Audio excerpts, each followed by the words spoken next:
And we are live through the power of the internet. Here we are. Myself, Jason, Painfully Honest Tech, is here, and I have guests. Tonight, we have two guests, the one and only, the man with the golden ears, El Jefe Reviews, is here to talk with us about all things audio.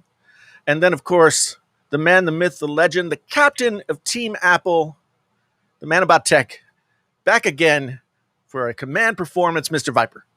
How you doing? How you doing, Mr. Viper? I am doing good.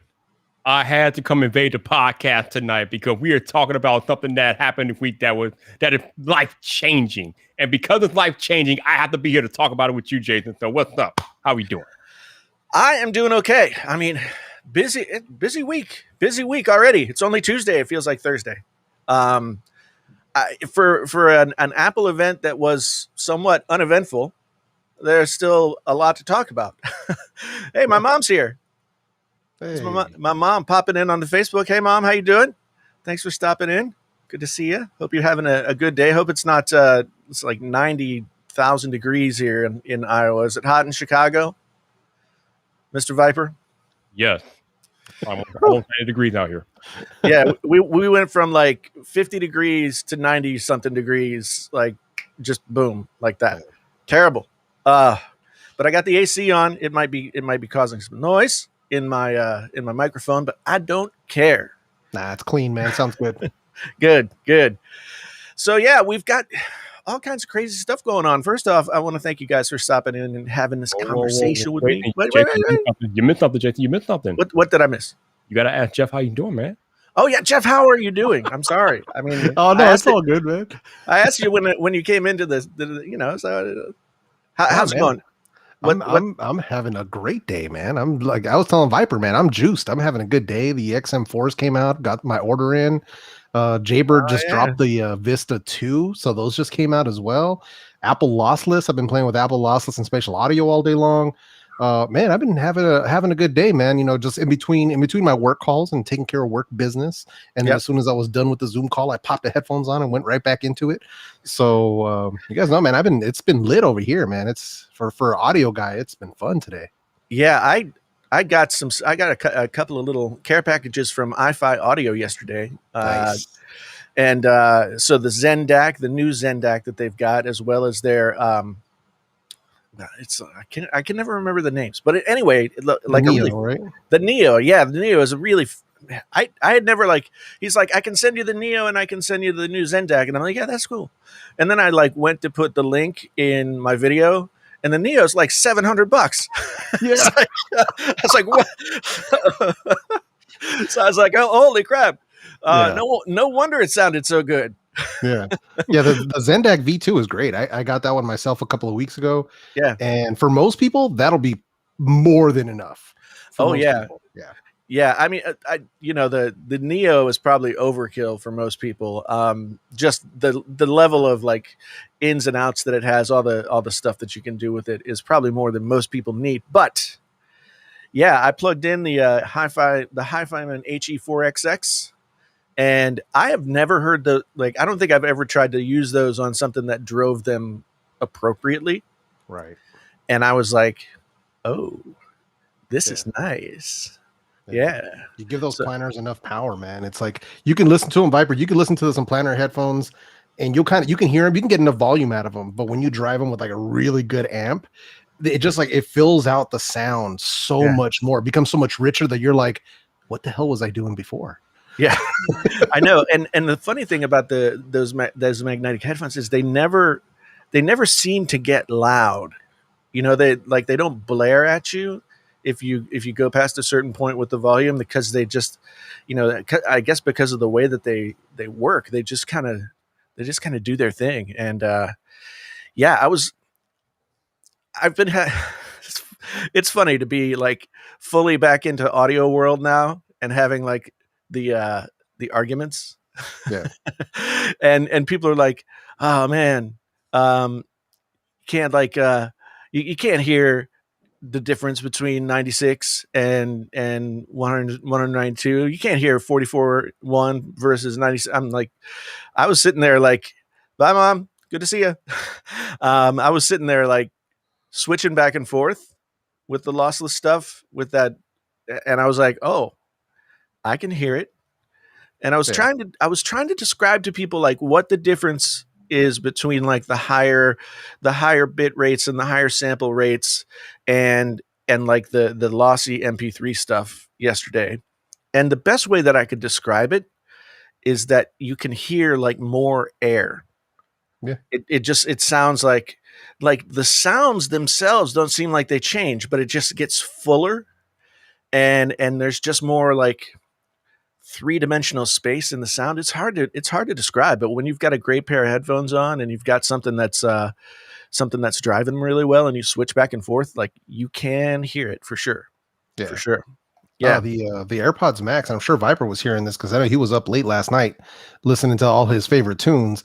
The AirPods Max with the Dolby and the Spatial on Apple Music, the difference is easily noticeable. Especially, it's much better on certain songs than others. Not perfect, Right. but especially when you have a song that's like by a singer who has a band behind them, or even better yet, a live recording. Oh, it is sweet. Yeah. I've been telling people like one of the best ways to check stuff out is to listen to classical music, because classical music they always record it at a really high sample rate, and people get that's like the snootiest of snooty like audio recording world is the classical music listener world. And when you listen to really well recorded classical music on really good headphones, it just the sound just floats. Yeah. So I was listening to some Debussy, and I was like, this is nice. Yeah. So I have to admit I've tried the spatial audio, but I didn't try it again today because I was like in lossless audio world, just like kind of geeking out on that. But Mr. Viper, why don't you tell us what is your thoughts on the spatial audio? Because man, people got questions. People got so many questions. Like, what is it? Da da da. Okay, so I need to start at square one here. So obviously, if you have not updated to the iOS 15 beta yet, you're still getting Dolby Atmos, you're getting lossless, high res lossless, this, that, and the other, and you're getting the spatial audio, but you are not getting the same spatial audio that you get if you are on the iOS 15 beta. It is like two completely different worlds, because the spatial audio on iOS 15 has the head tracking included. So if you move your head one way, the music literally moves to the other ear, and if you move the other way, the music, oh my Lord, it's bruh. How can I explain it? So I'm pretty sure all of us here have been to a concert before, or have been to an indoor music event. So what I'm talking about basically relates to like an indoor music event. So when you're at an indoor music event, the music sounds different because you're like in an arena and you got like all the space and air overhead. So the music still sounds thumpy and stuff because they're using world-class speakers with world-class bass, but it's not like coming directly into your head because you got all the space around you at an indoor arena. But to me, I kind of like the way that sounds better than like regular music, because regular music doesn't like have all that extra bass and arena effect. It's really called arena effect. So when you put a pair of AirPod Max on your head and you listen to music with that specialized stereo audio on iOS 15, you get the arena effect, but at a much closer range because you got headphones on. It will melt your brain. It's life-changing. It's like, oh my God, it's lovely. Oh my God. You gotta try Jason, are you into Metallica at all? Oh yeah. So for Whom the Bell Tolls live. Oh dude, you gotta try it out. I was like, I thought I was there. Or the Eagles 1994 MTV Unplugged live for Hotel California. Dude, I thought I was in the middle of the crowd when they started cheering. I'm like, this is wild. This is so dope. So yeah, it's pretty cool. Yeah, that is cool. I mean, I'm excited for spatial audio. Like, so a lot of people are asking the question, like, well, which is better, spatial audio or lossless audio? And I mean, to me, that's like, you're not really comparing the same things. Yeah. The spatial audio is probably going to be the thing that most people enjoy and will be obviously most noticeable to the most people. But and lossless audio is just kind of like the purest form of the digital the digital signal that you can get. But yeah, spatial audio, it has so much potential to be super, super cool. And from everything that I'm hearing, like what I heard when I tried it out, and I haven't gotten iOS 15 yet, so I'm gonna have to get that because I just got myself a new iPhone. Ooh, which one did you get? I just got the 12 Pro Max again. Ah, okay. I'd been using the S21 Ultra since it came out, and I really like that phone. I mean, I got the iPhone mostly because it was time for my wife to get a new phone, and she had a XS Max, so time for her to get a new phone. And I figured, well, Apple's coming out with all this stuff, and I know I'm going to talk about the audio stuff a bunch, so I'll get another iPhone. And yeah, so I got to get the iOS 15 on there because yes, you do. Soon as possible. I've heard it's pretty stable too. I mean, I saw some people saying on Twitter that it's pretty stable. I can't speak for iOS 15 because I've been listening to all the spatial stuff on iPadOS 15. Okay. But I have an iPhone Mini 12 Mini coming at the end of the week, so I'm gonna put iOS 15 on that when I get it. But man, iPadOS 15, iOS 15, the spatial audio is game changing. However, I did discover some things. Firstly, if you ask me, in my opinion, which one is better, lossless or spatial? It's spatial audio by far. However, I don't know if I'm getting the true lossless effect since I'm listening to the music via Bluetooth. I don't have extra audio set up to like maximize it. So my opinion about lossless really can't be taken all that seriously. I don't have the equipment to take advantage of it. But if we're talking about lossless and audio, not audio. If we're talking about lossless wirelessly, spatial audio blows it away. It blows it out of the water. The other thing that I noticed with iOS 15 is that you cannot enjoy both lossless audio and spatial audio at the same time. Right. You got to pick one or the other. When I have them both on, I was not getting that same spatial effect that I was highlighting earlier in this live stream. But when I turned lossless audio off, it came back, and it came back in a hurry. So if you're active mutual, I'm gonna have on all the time. I'm turning on spatial audio 24 hours a day, 7 days a week, 365 days a year, and y'all can keep lossless. I'm living in spatial audio land.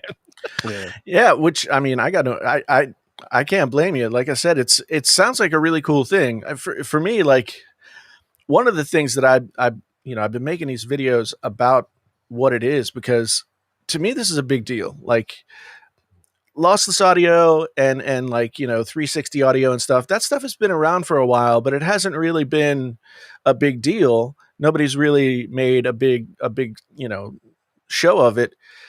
But as we all know, when Apple does something, then all of a sudden everybody pays attention and it becomes a thing that everybody wants to check out. So for us folks who love listening to music, this is a great chance to sort of talk to people who, I mean, they're a generation. There's like maybe almost a generation and a half of people out there who have never listened to like a lossless format of audio as the main way that they heard audio. They were always listening to MP3s or AAC or whatever because that's what was available on streaming.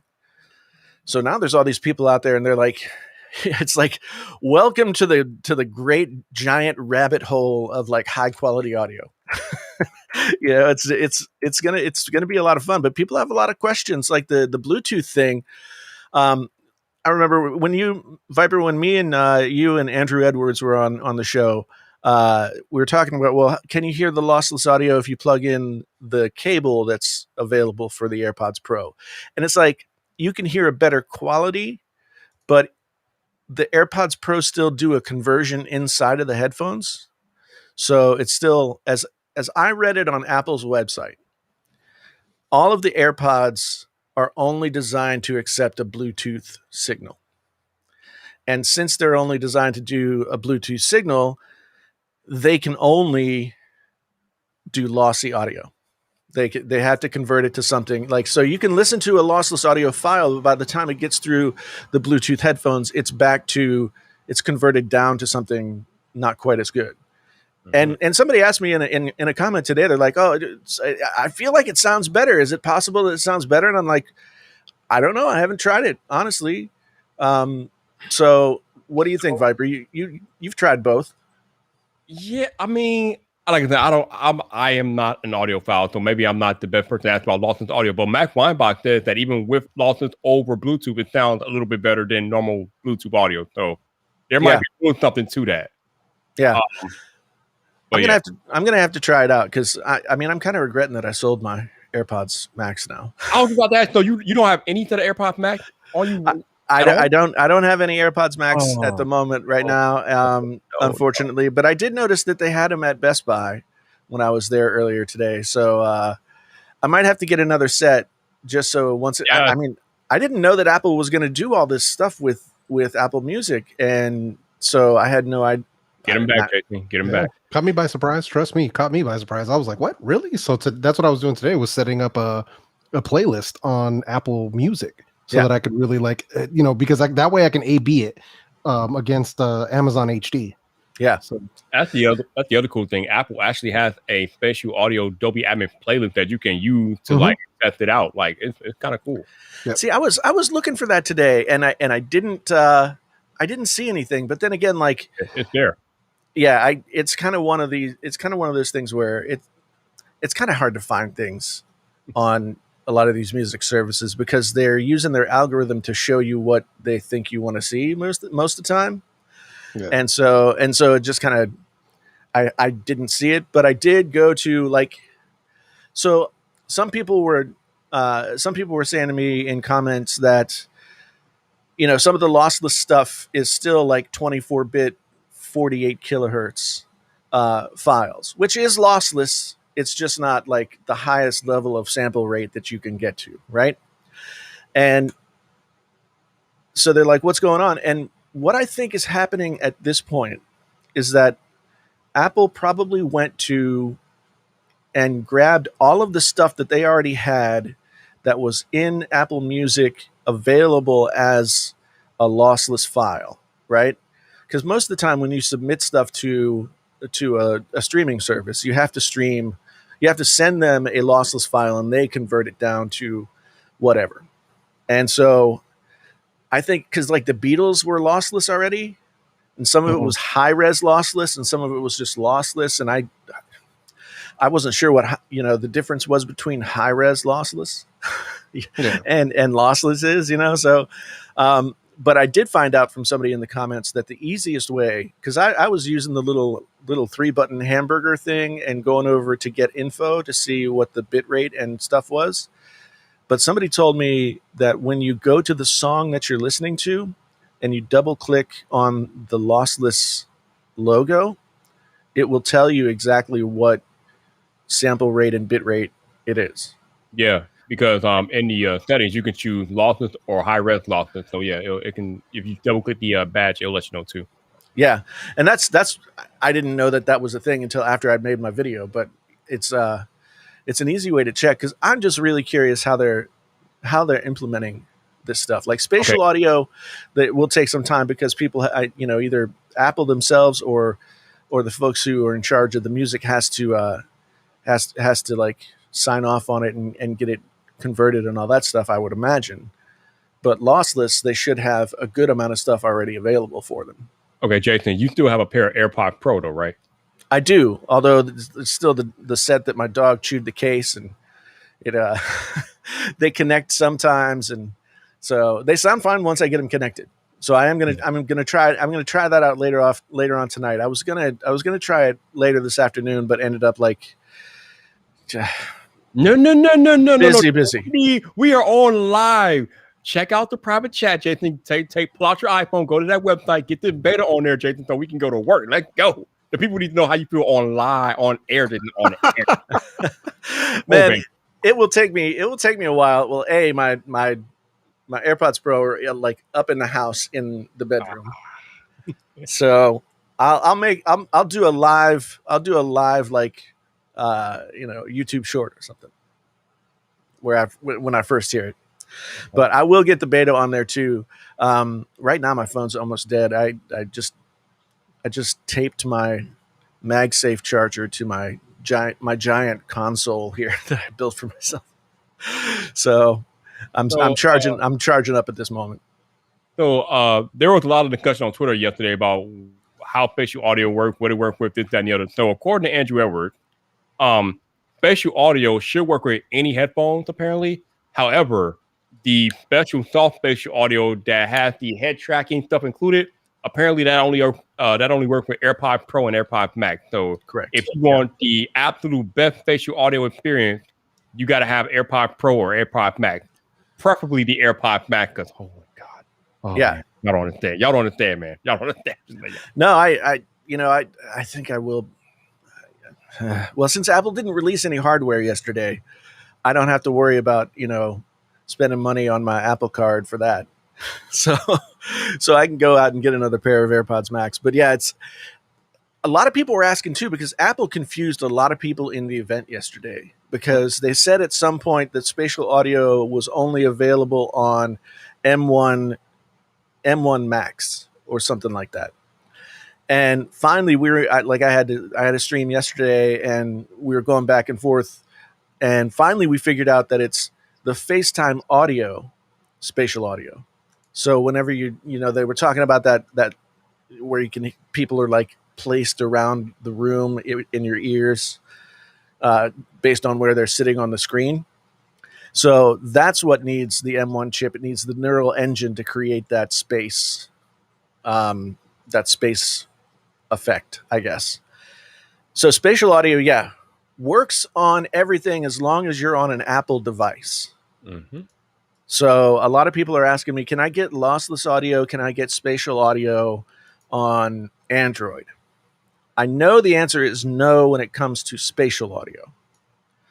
I'm not sure about Android and lossless, because it seems like it wouldn't be that big a deal to put lossless onto Apple Music on Android or Windows. But I think I saw somewhere that Apple was working on it, and I think they're going to add later this year. Okay. Android, yeah. Which I don't know, man. I'd be bummed if I didn't have access. Like, that's part of the reason I went out and got another iPhone for all honesty's sake, is like I knew it was coming. And I didn't know that they were gonna be this fast to release the stuff immediately after the event. I knew some stuff had trickled out, but there was a lot more when I started looking around this morning. There was a lot more than I expected to see right on like really day one. So Hefe, you were listening to stuff all day today. What are your feelings about the two? Which one? But between Dolby and the lossless? Yeah. Well, I mean, the lossless is cool, but just like on a day-to-day, because of the way, like, I'm gonna have to do it through either my iPhone or the iPad. Right. So more than anything else, I'm gonna be taking advantage of the spatial audio over the lossless. And for the lossless stuff, I mean, I'm already kind of doing that on my desktop anyway through the whole stack and everything. So right. I don't see myself plugging my iPad into my stack at any point. I mean, I guess I could try it out, but for me so far, which I know is opposite of what most people would say, but for me so far, it's just been the spatialized audio. Now, it's not perfect for everything. Right. That's the thing, because there's some songs that I listen to that were never designed for this type of tech, so it just doesn't sound that great. Yeah.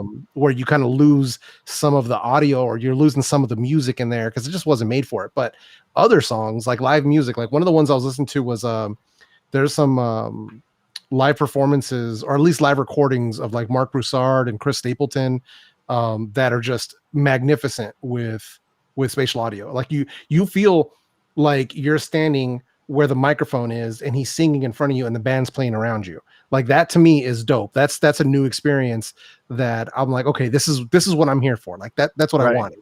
So that's what I think is really cool. And non-audiophile people will be able to hear this immediately, like even without being on the beta or iOS 15, because I'm not. And if I can hear that difference just like that, anybody else can as well. Yeah. So I think that's the coolest thing that I've been experiencing with it today. But also, like, as I'm going through my playlist, I'm like, ooh, that's not that good. Let me switch it back to normal. And then when the next song will play, I'm like, well, let's try spatial. Then I'll go back to spatial. I'm like, there we go. So it's track dependent, but I'd say overall it's really, really good. Wait. El Jefe, you're not on the iOS 15 beta yet? Nah. Oh, bro. Yeah, I'm just doing it the way that everybody else would right now for the most part. Wait So, till you get on iOS 15, Hefe. Holy, oh my god, oh bro, wow. we might have to try it at some point, man. I just don't want to. I don't want to. Well, the thing is, I don't want to bork my iPhone and then my iPad. I edit all the videos, so I'm like, Right. Yeah. Yeah, like I don't want to risk it. So I'm just like, I'm going to be safe. I feel you. I feel you. Yeah, it's interesting. Like Genosis says here, lossless is going to sound the same on any service, but spatial audio is going to be something somewhat unique to Apple. I mean, there are other. Windows has its own version of spatial audio, and Sony has the 360 audio thing that they do, and there are things like it. But it sounds like Apple is really putting a lot more effort into making this something more unique. Ain't nobody doing spatial audio like Apple right now. I'm sorry, nobody. Yeah, it's really interesting. Like, because I'm always sort of skeptical of stuff like this to begin with, because, like you said, Hefe, like a lot of most music that you hear is recorded, mixed, mastered, stereo, right? And so whenever you try and do something different to something that wasn't envisioned that way, that doesn't have those channels available, and you're using digital signal processing to kind of make it do that, sometimes it works great and sometimes it doesn't. Yeah. And so I would imagine that live stuff would sound even better, because a lot of times when you record a live show, you're not just taking the mic off the stage, from all the stuff. You've got crowd mics, you've got mics overhead of everything that's going on the stage. So you've got all kinds of ambient stuff that gets mixed in to give that, somewhat 360 feeling already. And so with something like spatial audio, I imagine it works really well. Oh, because that's what I love about live recordings from concerts that are, if you can find them on YouTube, where they pull the actual whole audio feed into the file, so you get to hear everything. And those are like Santana at what is it, at Montreux? I think that's how it's pronounced. Yeah. Santana at Montreux a couple years back, and it is fantastic. Like, it is so good, because when you're listening to it, even, mind you, this is without spatial audio. Like, this listening through my stack through the Sennheiser headphones. Right. You feel like you're there. Like, you feel like you're in the crowd. So I can just imagine what that's going to be like, doing it with spatial audio. I got to get into a little more Santana. I only listen to Santana did a cover. You can find it on Apple Music. He does a cover with I think it's India RE, and it's his cover of While My Guitar Gently Weeps. Oh wow. And it is fantastic. It is so good. So anybody who's into guitarists, you really got to check that out. So to answer Bob Brown's question real quick, Lawson's audio is coming to HomePod Mini and in a future update. Yeah, they on Apple's website, they specifically said no lossless audio for AirPods, period. But HomePods, both the HomePods, the regular HomePods and the HomePods Mini, it can happen with an update, because HomePods Mini can use Wi-Fi. And that's the big problem with Bluetooth.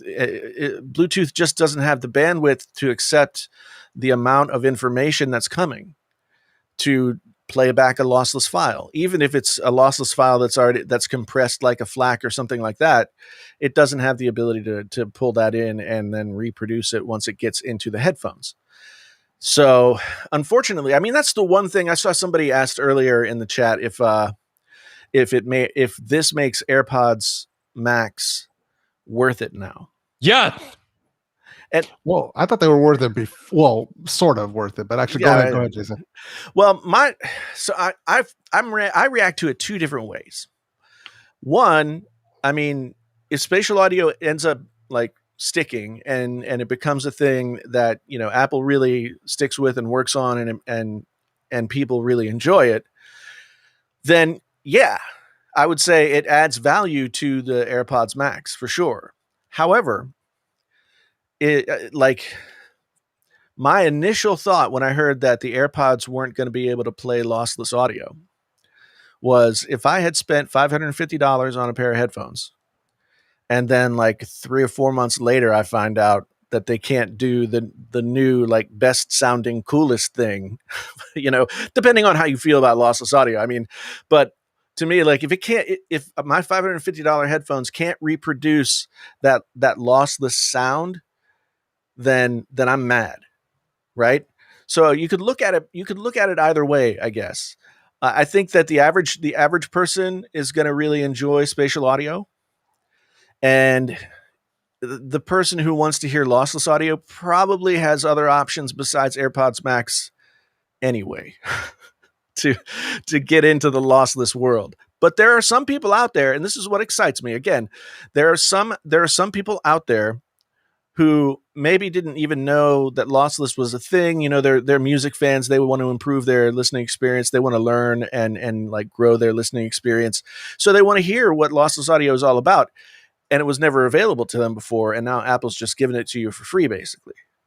So for geeks like us who love all this, you know, headphone and audio crap, now we like, I think there's going to be a big resurgence in people's interest in like, okay, what do I need? What does this mean? Yeah. So, yeah, go Jeff. Oh, no, I was gonna say I agree. I think there's going to be more people that are going to be interested in it because it's going to be much more accessible, as far as higher quality audio is concerned. So, I'm interested. I'm actually going to try out the Apple Music with my XM4. I'm going to see if there's any of that 360 audio is compatible at all. So I'm going to give that a try. I don't know if you tried it out yet, Viper, or not. I have not. I was too busy living in AirPod Max Flip, bro. Yeah, I hear you, man. But you got them, man. You might as well say, hey, let's give it a try. So I'm going to try that out. I think it was Genosa said in the chat that Viper was having alone time with Taylor last night. Just keep that on the low, man. Just keep that on the low.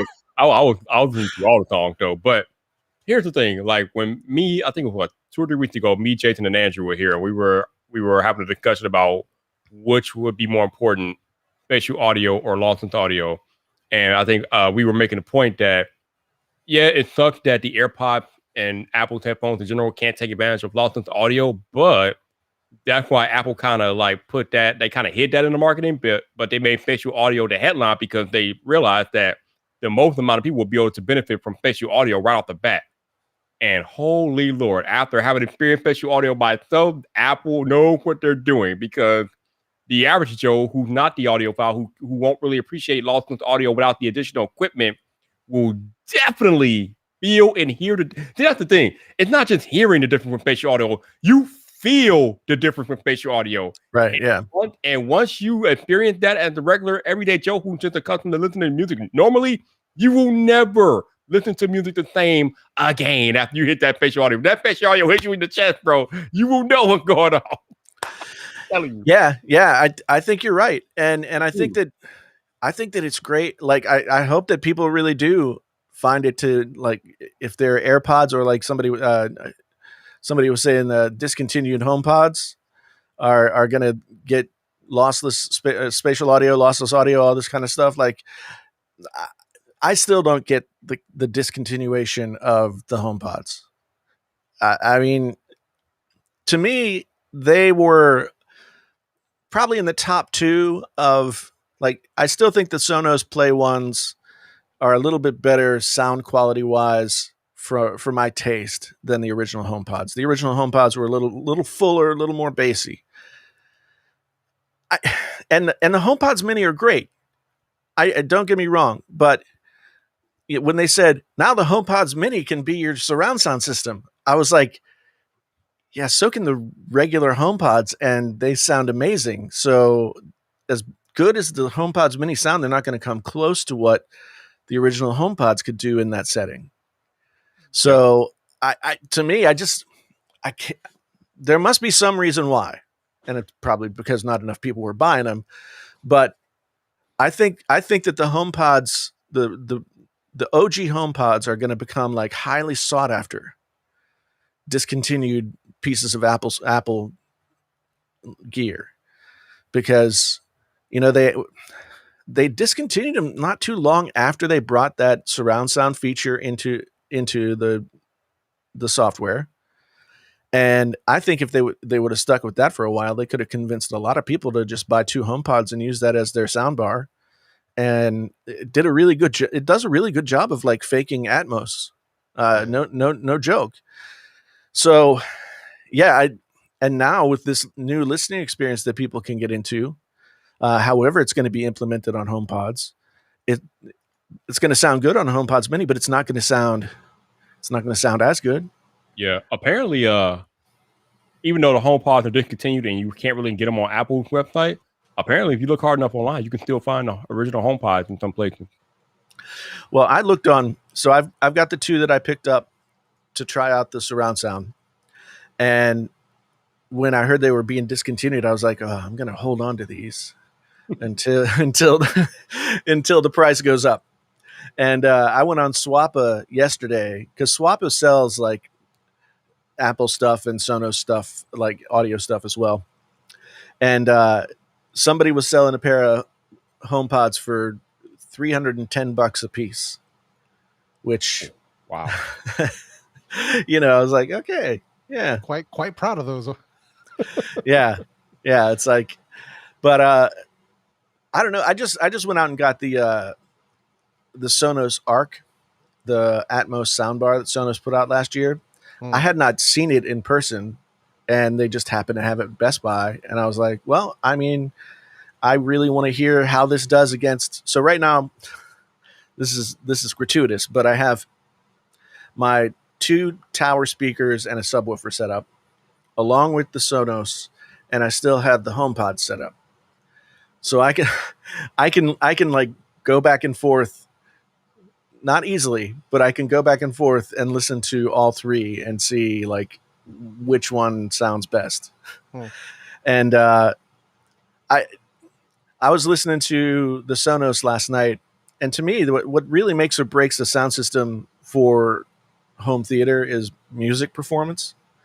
Like I want a home theater setup that sounds great with the home theater thing, but also can reproduce music reasonably well. And the Sonos is tricky because it has that True Play software tuning system. And I discovered that you can get a really good tuning out of it or a really bad one.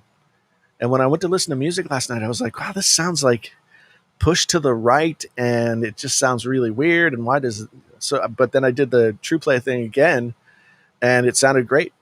So yeah, it's let's see what James super chat for $4.99 US. I bet HomePod is getting resurrected. We'll be getting HomePod Max down the road. HomePod Max would be pretty awesome. Like if the HomePod's Max were either like a single speaker, sort of like the Sonos Play 3 or Play 5, that could spread out and do like maybe a Dolby thing or something like that, and cost like $500. I would be into that. The Google Nest Max, I think they call it. Yeah, that thing's that sounds really good too. So yeah, I think that the whole development of the home smart speaker thing has been an interesting. It's been an interesting past 3 or 4 years because there's always been Sonos, and then there was Echo, and the Echo, like the original Echo, and for the first few iterations, it's like, well, yeah, you can play music through it. I don't know if you want to, but then they came out with the Echo Studio, and Apple came out with the HomePods, and suddenly there's a difference between like smart speaker that sounds really good and smart speaker that does smart speaker things and only sounds okay. And it seems like the smart speaker that sounds okay and now that has a screen kind of won that market. So but people still want to listen to music at home. So is there going to be a resurgence of some new like high fidelity? Is it going to be the sound bars? Is it going to be individual speakers? I'm not sure. You know what I want, Jason? I want a HomePod with a display, like the Google Nest Hub Max, like the Amazon Echo Show. That's what I want. Right. Yeah, I've heard people say that Apple might be working on Apple might be working on something like that. Of course, we hear rumors that Apple's doing everything. They probably are. They're just not. It's what actually makes it to the public doesn't matter. Yeah, I mean, maybe we want to pour one out for the leakers from yesterday, because the leakers took a big L. Hey, Jason, should we tackle the M1 elephant in the room? Oh, no, go for it. Oh, man. So, wow. Yesterday was not the best day for M1 iPad Pro owners. Well, some of them anyway. We were all speculating about how Apple added 2 terabytes of storage and 16 gigabytes of RAM to the M1 iPad Pro. We kind of speculated that maybe it meant that Apple was going to make some wholesale changes to iPad OS, make it more in the lines of what a laptop can do, or at the very least, add pro-level apps to the iPad. None of that happened yesterday. None of it. So I heard a few mad people online yesterday because they feel like they wasted their money on the M1 iPad. But I warned y'all.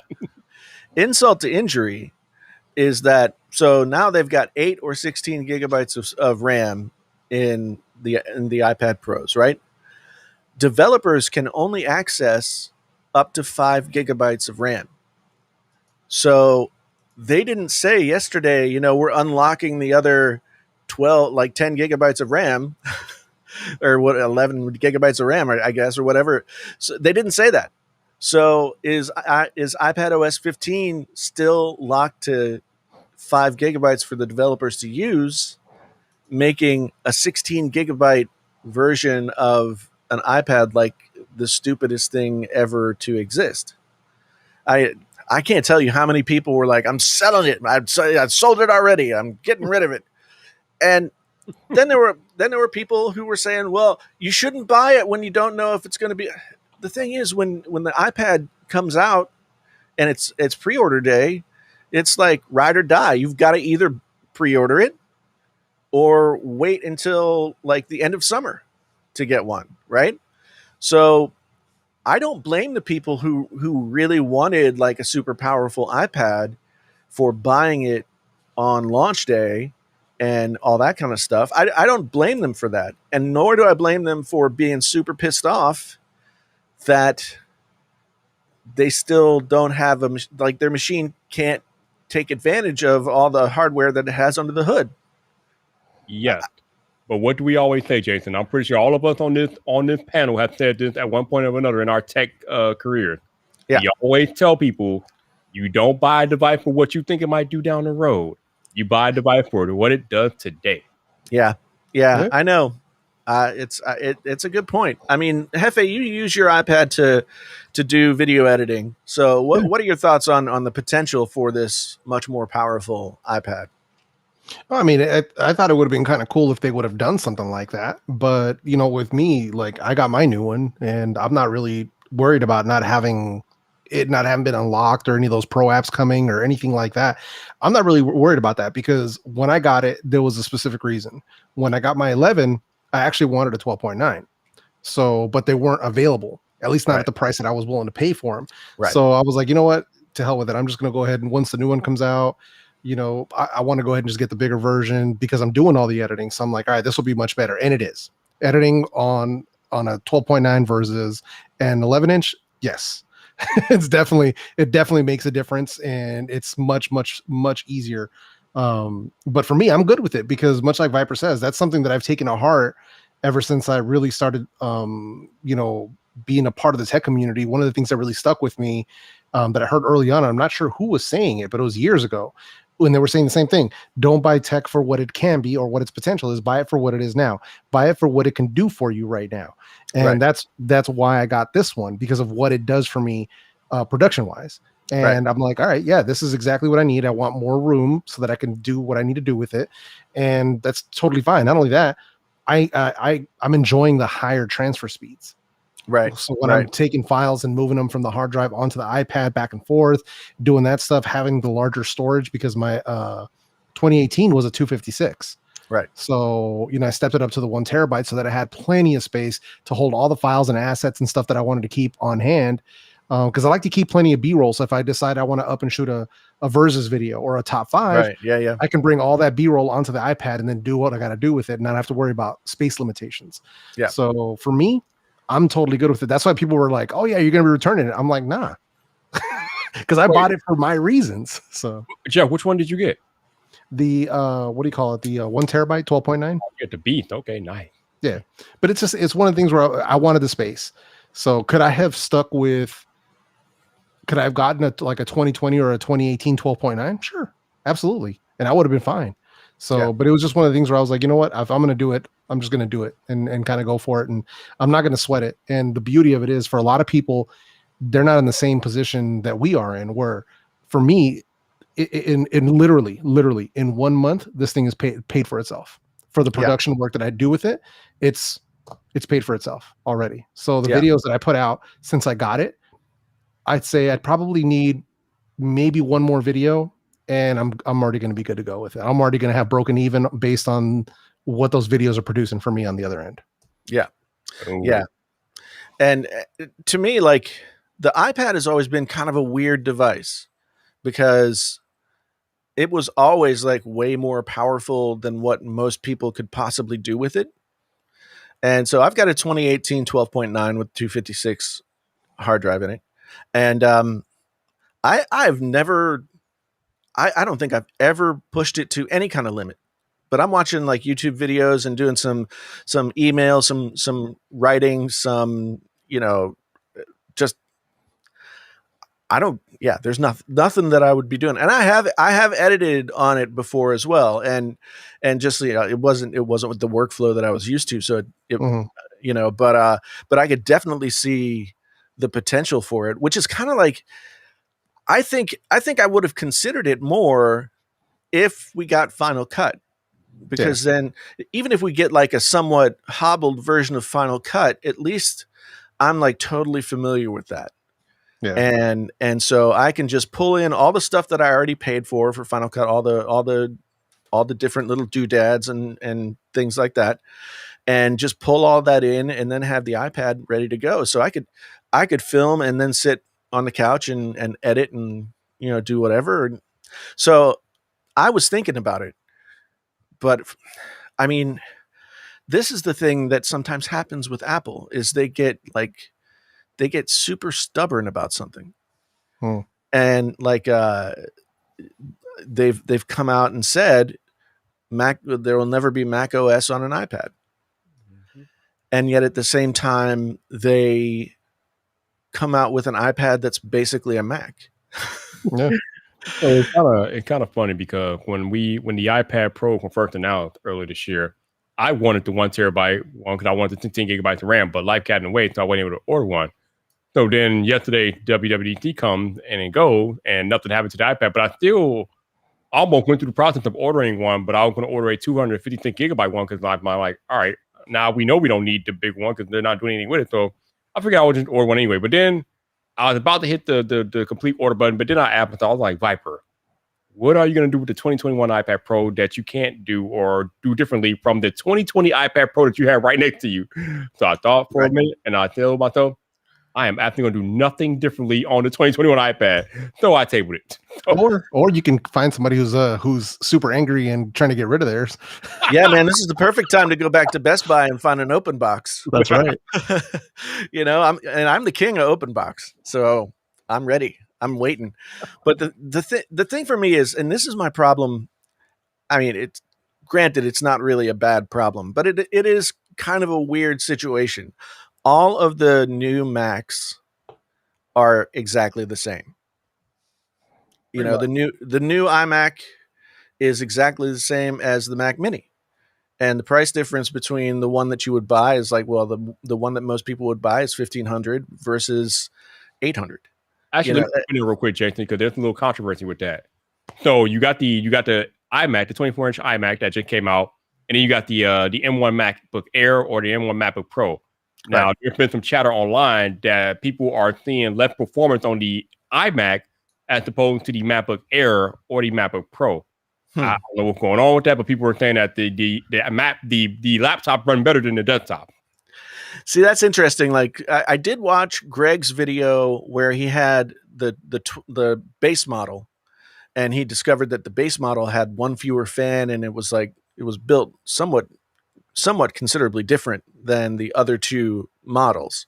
And the base model ran way slower than the mid-tier model. And all that he was able to chalk that up to was the one fan and maybe thermals. But then again, then you think like, well, the MacBook Air has no fans, and it's just, it screams. So yeah, I don't know. It's a very interesting issue. And the thing is, like, I really wanted hardware yesterday because I have, I'm in this weird place where I'm full on PC right now. I'm PC right here at this desk. I have my Razer Blade upstairs. I've got the 24-inch iMac that I've been using.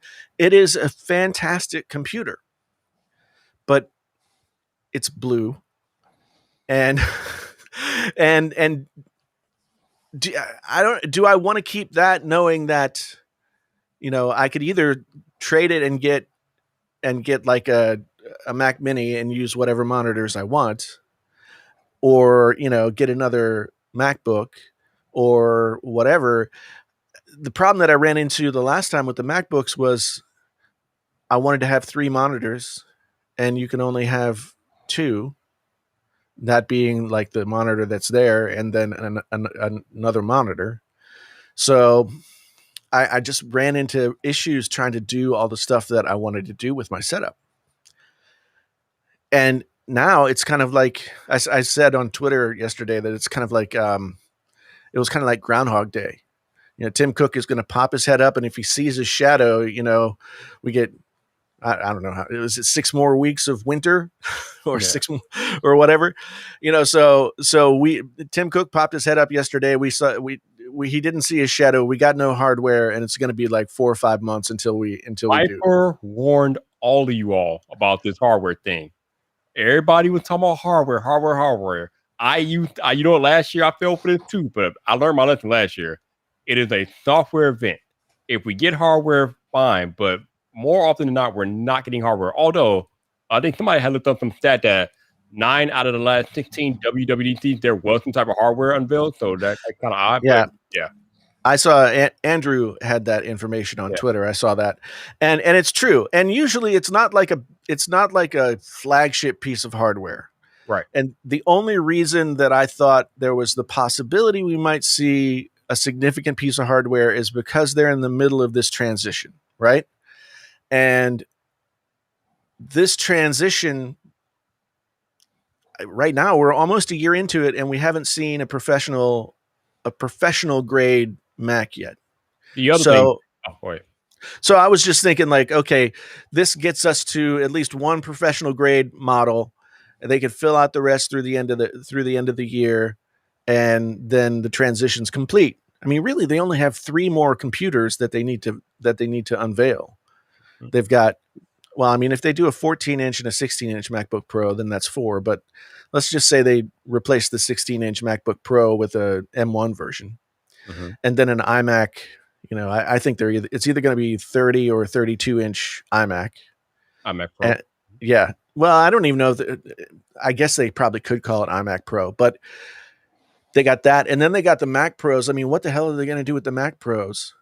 Because they released these things last year, and they're like $60,000 with the $6,000 monitor, and you look at Snazzy Labs doing a video saying he's like selling his $10,000 MacBook Pro, or Mac Pro, because his $1,700 iMac will do the same work that he needs to do.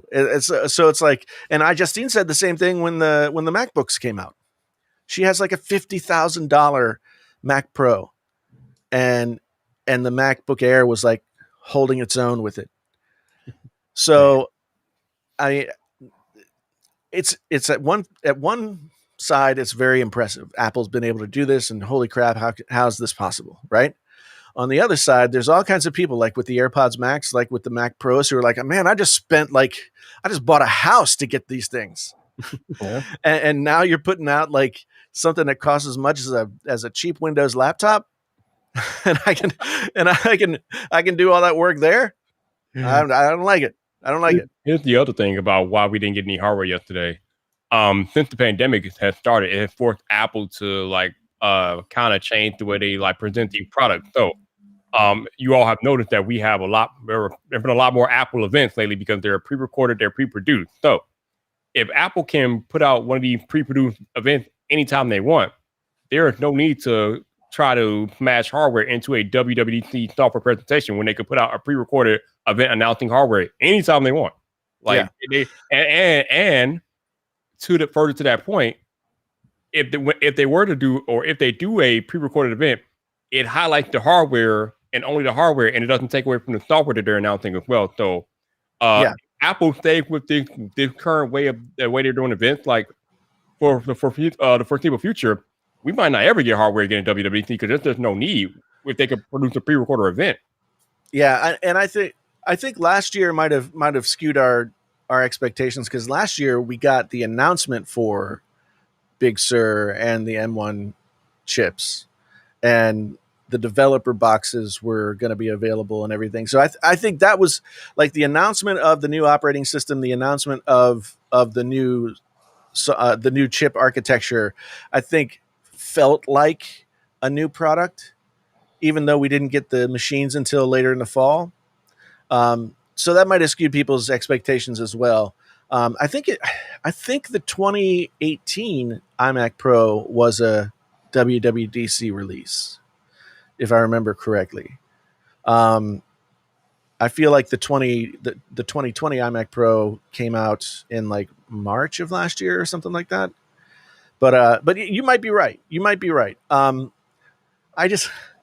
also have to wonder, like, you know, there's been a big boom in people sort of making a living off of Mac leaks and everything else, and rumors and all that kind of stuff. And in lieu of real news, I understand why people want to, talk about these different possibilities. But it's kind of gotten into like a silly season level where there's just so much, and everybody knows that everybody's got the best information and all this other stuff. And I wonder if Apple is not trolling these leakers to a certain extent. You know what? If you ask people that are close to Apple, they'll tell you that Apple would never do anything like that. That's so far beneath Apple. But is it really though? Yeah. Because exactly. you know that Apple does not like their stuff being leaked. So is it really beyond Apple to put misinformation out there? They will tell you no, but Apple can't be petty. So, I don't know. I mean, remember the guy who brought his daughter to lunch at the Apple campus, and she took a picture of the iPhone XS, I think it was? He got fired. And he got shit canned. No, she did a video about the phone before it was. Oh, yeah. Yeah. So that was a wrap. And so, yeah. So Apple, I wouldn't put it, they're very particular about how much information gets out there. So I wouldn't, with how much this has become sort of cottage industry, this whole like leak culture, I wouldn't put it past them to just want to like kind of throw a wrench in the works a little bit. And I guess there's no such thing as bad publicity. And so if people are talking about Apple, whether it's, good, bad, or otherwise, it doesn't really matter. Mm-hmm. But at the same time, like, I can't believe that the higher ups at Apple are just sitting there, like the marketing people are just sitting there like, either people are getting the right information or they're getting the wrong information. And how many people were ticked off yesterday because they didn't get hardware, and part of the reason they thought they were going to get hardware was because there were all these renders of like Mac Minis and everything else. And, after you hear that for a while, you can't blame somebody for thinking like, yeah, it must be a done deal. Okay. So let's talk about that for a minute. As you said, Jason, all these leaks about potential hardware at WWDC, but that is not on Apple, because Apple never came out and said anything to the extent of hardware coming this or hardware coming that. That is the leaker getting the people excited, and that is on the people who are getting their hopes up for the leaks when the league game is a crapshoot anyway. They're going to be right. They're going to be wrong. They're not always going to be wrong, but they're not going to be right sometimes. They're going to be wrong. So if you have a WWDC and Apple comes out and it's a software conference and there's no hardware announced, you can't get mad at Apple for that because it's a software event. So but I'm saying that for the people who might be more on the periphery, they're Apple fans, they watch these videos, whatever, right. And a lot of the times, whether or not it's intentional or whether or not it just develops this way, people start talking about these leaks like they're real. Right. They start saying M1X, they start saying like it's going to be this, and here's what the Mac Mini or whatever is going to look like, and after a few weeks of talking like that, I can't blame people for thinking like, hey, that must be real. But even the leaker will tell you. I'm not blaming Apple for it. I'm not blaming Apple for it. But what I'm saying is that even the leaker will tell you that you should take anything they say with a grain of salt because they're just rumor thinking conjecture. Even the leaker will tell you that you can't blame Apple if any of the leaks don't come to fruition. Because again, what was the video Marquez made earlier this year? Nothing is confirmed until Tim Cook walks on stage at an Apple event and tells you that here's our new iPhone, here's our new MacBook. That's it. That's all. We know at least one leaker that like stakes his name on being right. Even he said, but no, Jason. Even John Prosser has said that you can't get he does. Obviously, he does take it for reputation, but even he said that you can't get mad at Apple when the leaks don't come true. He said that himself. So yeah. No, I mean, you definitely can't get mad at Apple, and I don't think people should get mad at Apple. But I can't blame people for like having heightened expectations because they've been hearing this stuff for weeks, right? I mean, people had whole charts of like, here's what the architecture of the new, faster, bigger chips. Like, I was watching a Snazzy Labs video, and it was the one that he made about the iMac, and he had charts that looked like Apple made them. And I was just like, oh, this must be real. Wow. And then the next day the event happened and there was nothing. And I'm not saying that he was saying this is what it was, but he was saying more like this is what it could be. And he just has good production value in his videos. But you could see how the less plugged in people would see that stuff and be like, oh, okay. I can't wait to buy that thing that he's talking about.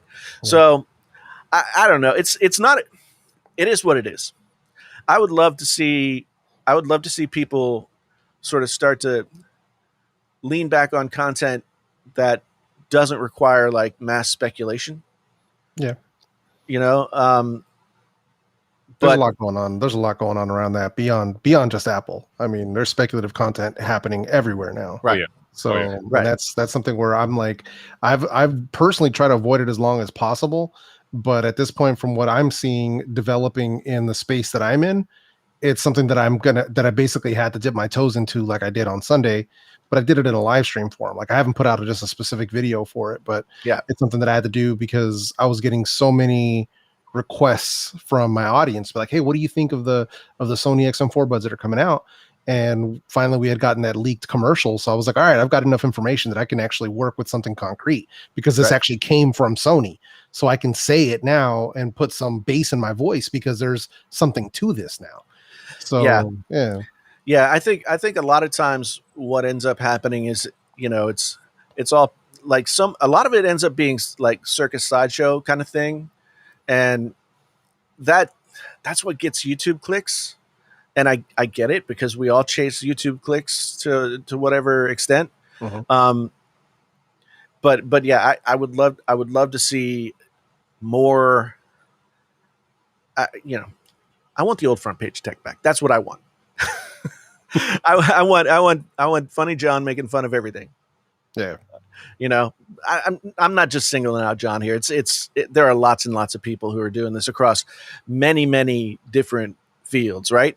If you look at people who are like the sci-fi and entertainment, comic book, whatever, man, everything that people talk about when it comes to the MCU or Star Wars or anything like that, so much of it is speculation, and a lot of it is fueled by, some reputable sources with inside information and some that aren't so much, and how do you tell, and blah blah blah. So it's people want information about the thing that they're excited about that they can't have. I get it. I'm glad you brought that up, Jason, because I was just about to say, you know what the problem is? The problem is that people keep consuming this content. They like eat the stuff up like candy. Yep. And as long as they keep eating it up, people are going to keep putting it out there. Yeah. And so at the end of the day, like, I don't know. I found myself kind of like buying into the hype a little bit, just for my own feelings, like of what I want from Apple right now, so that I can move forward with the stuff that I'm doing. Like I wanted to know what it was going to be, so that I could decide, like, I'm going to keep going in the direction that I'm going, or there's a pathway for me to go back to Apple and know that there's like a plan for the pro stuff. But Yep. Okay. Before I jump into this next thing, El Jefe, you got anything you want to hit off real quick or anything? No. I mean, it's just the same thing. It's the way that things are going. People are consuming speculative content, and it's just is the way it is, man. I mean, look at the people that are doing whole entire 20-minute videos based on 30-second trailers for TV shows. It's like you can make a 20-minute video out of a 30-second trailer. Like, I'm just looking at that like, that is insane. So, but that's what it is. I mean, my video or my live stream for the XM4 that I did on Sunday is still getting views right now. Yeah. Like, it's still getting views, which I'm just like, some of my information now is irrelevant because I had the pricing wrong, but still, it's just one of those things where I'm like, yeah. So it's tough, man. We as creators, we kind of have to find the balance and be very careful around it. So yeah. I mean, Colin dipped in to have this to say. I bet Apple love all these discussions for various reasons, too many to count. You're all doing their marketing for them. I mean, honestly, like, we're not doing the marketing for them. Apple doesn't need us, dude. The thing is, like, when it comes to social media influencers, whatever, talking about Apple, everybody knows that on some level or another, Apple equals views, right?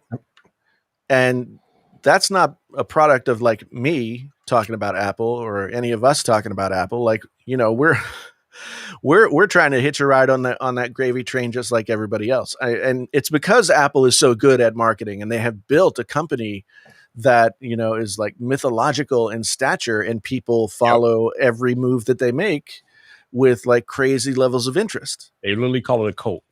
Yeah. And so, I mean, I don't know if we are necessarily doing their market. I want to get paid if I'm doing their market. I know how much they pay their marketers. So, pay me, Apple. I don't know. I don't think Apple is caring too much if we're talking. I mean, obviously they want to be talked about, but I don't think they care if we're making videos and things about them or not. Unless we put them in a bad light, then they care. But I want to talk about something that's being talked about a little bit, but not too much. My biggest takeaway from WWDC yesterday was putting your ID into your wallet. This is something that I have thought about for 5 years. Yeah. And it's finally coming to fruition. I think somebody had pointed out to me that Samsung had already done it, or had something version of it with Samsung Pay. But obviously, as with most things in the mobile consumer space, nothing gains traction until Apple does it. So now that Apple is allowing you to put your ID into your wallet, maybe we'll gain some traction. Now, there's a whole bunch of things behind it that has to happen for it to become a thing. Apparently, I wasn't aware, but I was told, and I guess it's true, that a lot of state and federal law will have to change to be able to adopt it, because right now, I guess the law is that you have to present a physical ID. Digital IDs aren't acceptable in most places. I know they are accepted in some places, but most places, they still require a physical identification. So until the law change, we can't really reap the benefits of this development, but this could be the catalyst for state and federal law changing, because again, once Apple adopts something, it kind of becomes mainstream. And I hope this is something that becomes mainstream, because I would love to be able to leave my wallet, my entire wallet, home and just have my phone on me. And if I need an ID, boom, check it out. There it is. But the biggest thing about ID and wallet, my biggest concern, is there a way to access, I can't talk. Is there a way to access the ID without unlocking my iPhone? That is critical because if I have to unlock my iPhone for them to see the ID, that is unacceptable because then you can have your privacy invaded. Not a good look. I hope somebody at Apple has thought about this. I'm pretty sure they did. But if we're going to do the ID and wallet thing, it has to be like Samsung Pay where you can like swipe up without unlocking the phone to access the bank card. Apple need to implement something similar to where we can swipe up, ID pops up, and they can see it. We should not have to unlock our phones for us to access the ID. Now, there is a way to access the wallet without having to open the phone, and I forget the way. I forget how to do it, but there is a way to get into it without having to unlock the phone. Apple Pay. Okay. It does work. Okay. Yeah. So I imagine that wallet would just be an extension of being that process, right? I think it's great, and the reason that I think it's probably not as far off as we might think is that a lot of like if you've gotten a new license within the past 5 or more years, it has a barcode that gets scanned. It has like different holograms on it and stuff, and there's probably a way to at least use that barcode to scan it into the app and be recognizable enough and not like fakeable so that it could work. And yes, you're right, like a lot of stuff would have to change, but usually like if I go to Best Buy and they ask for an ID when I'm doing something, they scan the back of I pulled the card out, they scan the back of it, they give it back to me. So it's like there would be very little difference between them doing that on my phone and doing that on the physical card. Man, the best thing about it would be maybe you could change your driver's license picture. It would be my profile pic, my laser profile artwork. I'd just be. Yeah, I mean, because I look like a serial killer on every single driver's license picture. Me too, man. It's just like, because now they make you take your glasses off. Yeah. So I just look like a crazy person, and and then you have to look at it for 10 years. Yeah. So I'm looking forward to memojis on driver's licenses. Dustin's got a good idea. Oh Lord. I'm just glad I got rid of my first license picture, because that first license picture I still had hair and I was wearing a hairnet.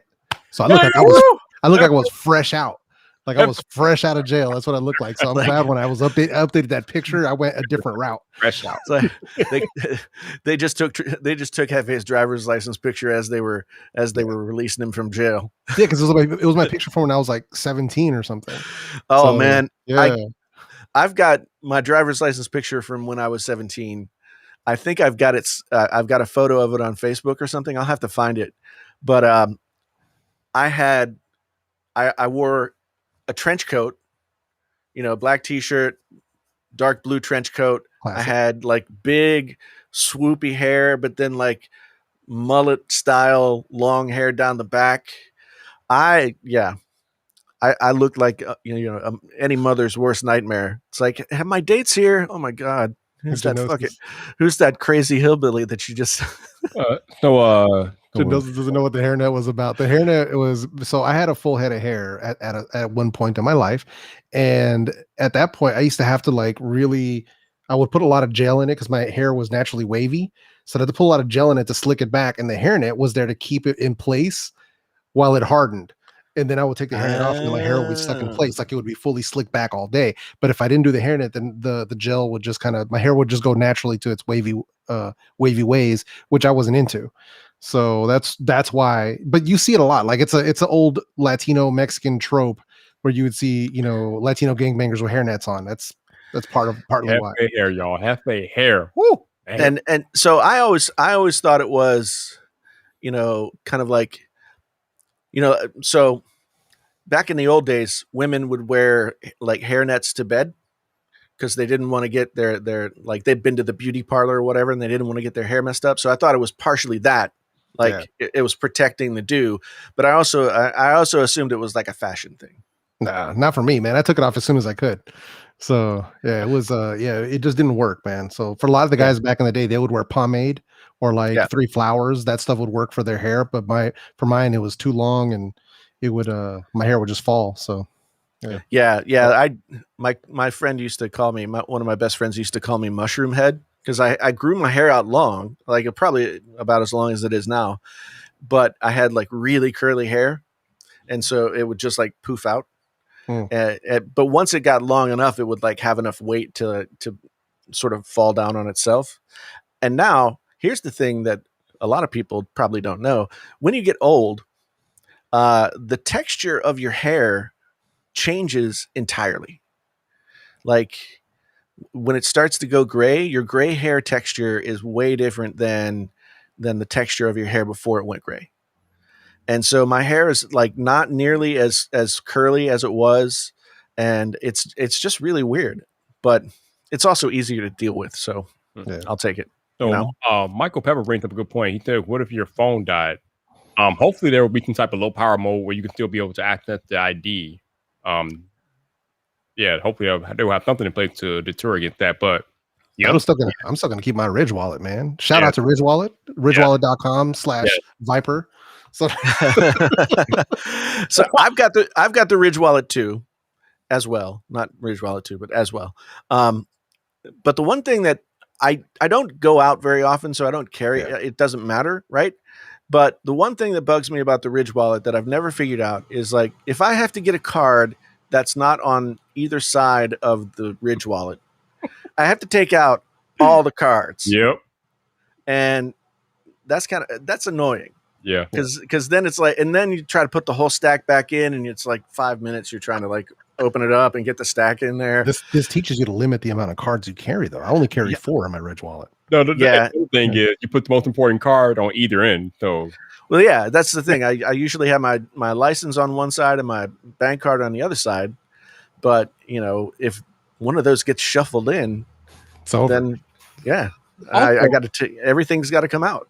Also, I saw online that Ridge they're offering engraved wallets. Yeah, I don't know about y'all, but I'm not about to get my wallet engraved. That's like, I know you can put the Viper logo. That's gonna look dope, bro. Yeah, but I mean, obviously, if you lose your wallet, it's a security issue anyway. I just think, that's a security issue. You get it engraved, but at that point, it won't matter. Viper. Right. Yeah. Genosis brings up an interesting point. He says Apple Watch, when it dies, you can still push the side button to bring up the time, right? So probably something like that. But that makes me think also that can't you access your wallet in some way or another on the Apple Watch as well? Yeah. So I mean, if you got your license in your wallet on your iPhone, then I think about how much easier that's going to make getting through security, all other kinds of stuff, like all the annoying things that you have to do with your ID. Yeah. Right? It's just going to be like one scan away with the watch, right? And your watch should have, theoretically speaking, longer battery than your phone. So. Yeah. Well, theoretically speaking, some people's watches go like that. So I'm still like I barely use my watch for anything. I check the rings, and I like look at notifications, and I check the time. And I'm still on the Apple Watch 4. Nice. And I can get through 2 days sometimes, but usually like by 5 p.m. on day 2, it's out of gas. Yeah. So I look forward to whatever new battery technology is coming. I look forward to the day that it comes, and we don't have to worry about all of this stuff. That's going to change everything. If the day that happens, that's going to change everything not just from like wearable technology and mobile technology and personal stuff, but all the way to home and cars. And I mean, it's literally going to change the way, it's going to revolutionize the way we do everything. So once we get battery life, like say, that's what I was telling people, like once we get to the point where our battery tech is so good that our phones last like a month on a charge, think about what that's going to mean for like headphones. What's that going to mean for electric vehicles? What's that going to mean for everything? So that's going to be a whole new ball game. And I hope to see that in my lifetime. There's a few things that I hope to see in my lifetime. One of them has already happened. We got a picture of a black hole a couple of years ago. So that's something that's a milestone that has been achieved by humanity. I'm hoping to see an improvement in battery tech, like a whole different from what we've got right now, something that's just a way step above, like where we don't even have to worry about stuff getting charged anymore. Like, when's the last time you charged your cell phone? Oh, I don't know. It was like May or April. I'd love to see something that like could recharge itself just off of the like electromagnetic waves of the human body, like the energy that the body develops over exertion. Like that would be very cool. That would be but cool. I don't think we're too far away from like significantly better battery tech. I mean, we've been hearing about graphene batteries and all this other stuff for years. Yep. But I don't think we're super far away from a significantly better battery tech. And once that happens, it's gonna be a whole different thing. It is time to move on from lithium ion. We've been messing with lithium ion for well over a decade, probably longer than that. But yeah, it's definitely time to move on from that. So I'm curious, Jeff, but that's stuff that we talked about already tonight. Is there anything else that WWDC that caught your eye? Not much. I'm trying to remember what it was because a lot of it was, I was like, much like my boy Technically T was saying, I was like this half the time. I fell asleep at the end. I fell asleep 4 times. Yeah, I was dozing hard, bro. I was dozing hard. I was like, oh no. But it was so not a lot from that, man. I was kind of paying attention to it. I was really happy with what happened with Spatial and lossless and all that stuff. But aside from that, there was something else. The health features coming to the Apple Watch, the improvements in that. That app that they showed too. I meant to sign up for it. I downloaded it. I haven't gone through the sign up process. What was it called? Corey app, something like that. So I need to check that out for like health stuff. But aside from that, that was pretty much it. I mean, for me, it's I love dabbling in this side of tech, but you guys know me, man. My heart lies with the audio stuff, and that's where I'm at right now. I'm far more excited about these XM4 earbuds that are going to land tomorrow than anything else. So, yeah, I got to check those out. I still get hate comments on my video comparing the AirPods Pro to the WXM3s. Mm-hmm. Man, people are really mad at me because I like the AirPods better. Hey, I mean, dude, that's the thing I try to tell people is like, hey, man, like maybe I like oranges and you like apples. Yeah. Can't expect everybody to like the same stuff. Yeah. I mean, my whole thing was that I just like the sound signature of the AirPods Pro better. They sounded more natural to me. Yeah. And, and I was, maybe doing my painfully honest, like thing and trying to get under people's skin a little bit, but but I do want to check those out because I've come to like the over-the-ear WH-1000 XM4. I've come to like those a lot better than I did when I initially got them. Yeah. And it's mostly because of the noise canceling. The noise canceling on those is like probably the best of any pair that I have right now. And I just, a lot of times I'll wear noise canceling headphones, not listening to anything. Yeah. Just the noise canceling. Yeah. Especially like if I'm writing or something like that, I'll just put those on and it's like a sensory deprivation thing. You one of your senses you don't have to keep track of one of your senses, and so you can focus more. Oh, the XM4 are spooky good at the ANC because even from the XM3 where some people are like, well, it's not that much better. I'm like, well, here's the thing. If you pay close attention to the XM3 to the XM4 for ANC, the XM4 do a much better job of reducing a lot of the mids, like a lot of the higher. So where most ANC really focuses on those lower frequencies and sometimes low mids, the XM4 really did a good job of even being able to tamp down a lot of human voice and a lot of higher frequency noise. That was the thing that caught me the most off guard when I was testing them against the Sennheiser Momentum 3s and the AirPods Max. And I was just like, wow, this is like spectacular. Like this is really, really good. So I like them a lot better than I did before after much EQ work. I got them to sound the way that I wanted them to sound. But they're definitely spectacular. Like I said, I'm just excited. I want to try the XM4 buds.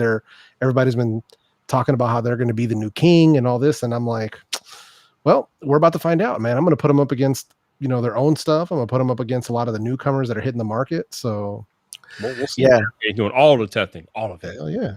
Yeah. I'm excited. For most of this year, I've been wanting to transition the channel back toward more audio related stuff.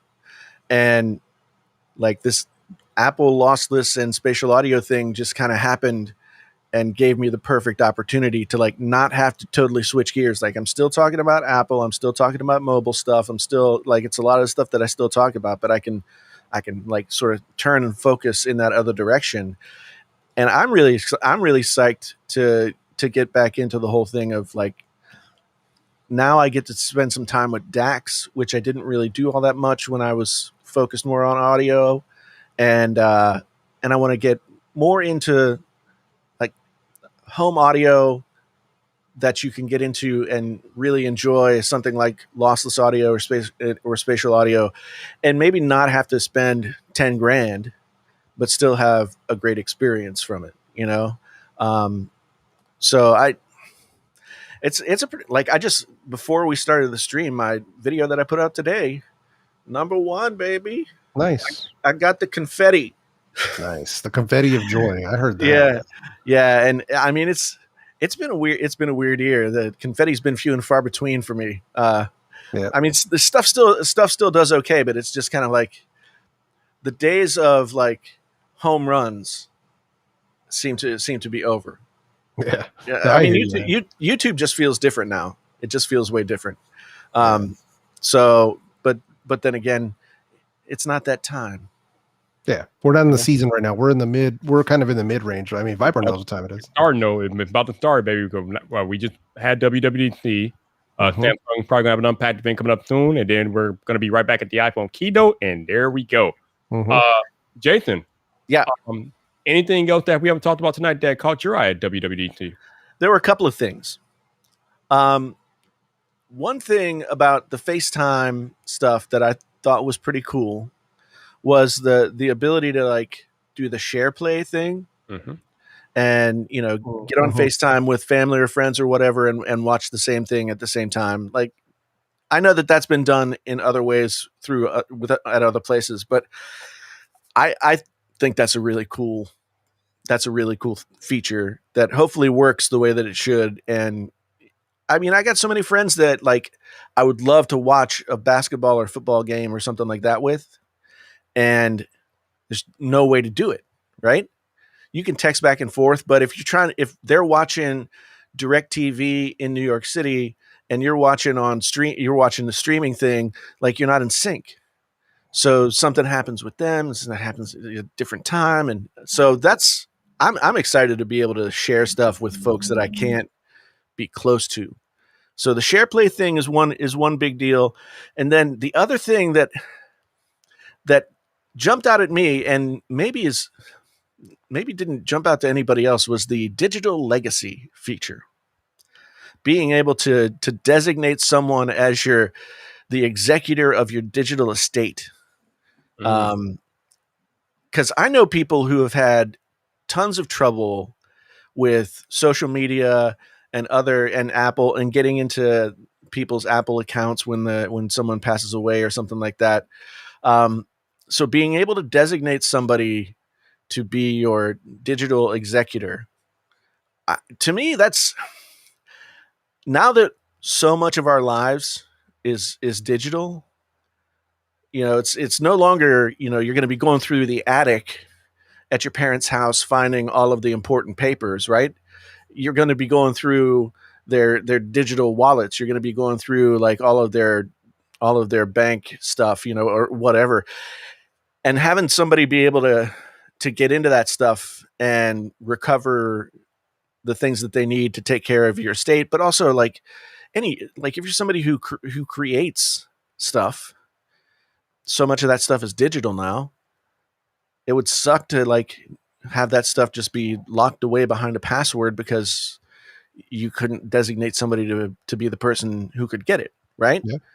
So that kind of stuck out at me as another sort of point along the way, telling us that like this whole digital life thing has matured to the place where it's supplanted what used to be the norm to the nth degree.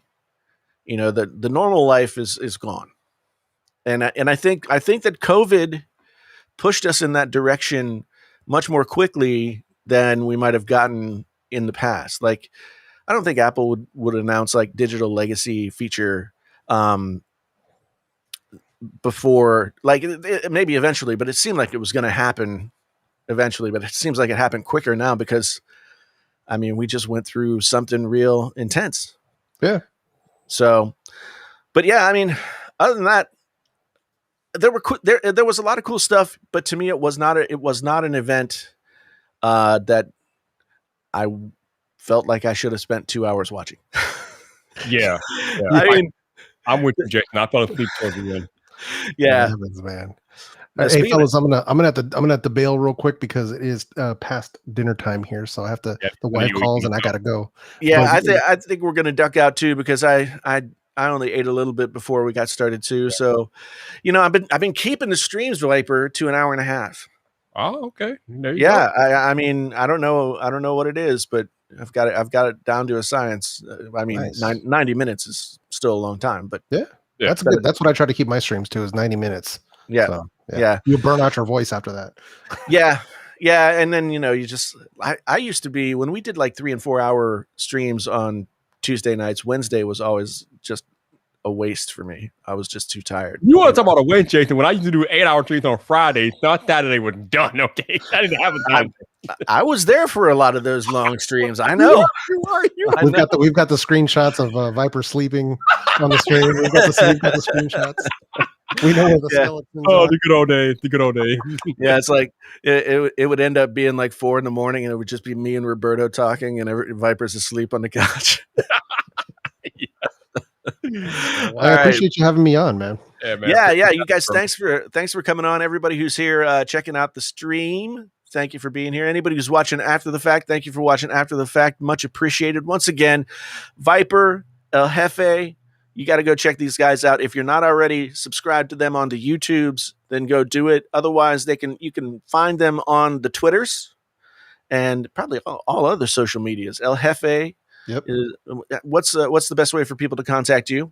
Oh yeah, it's definitely on Twitter, man. El Jefe Reviews. That's where people can find me. That's where I'm most active. And like today, man, I was on fire tweeting out today. So yeah. Viper.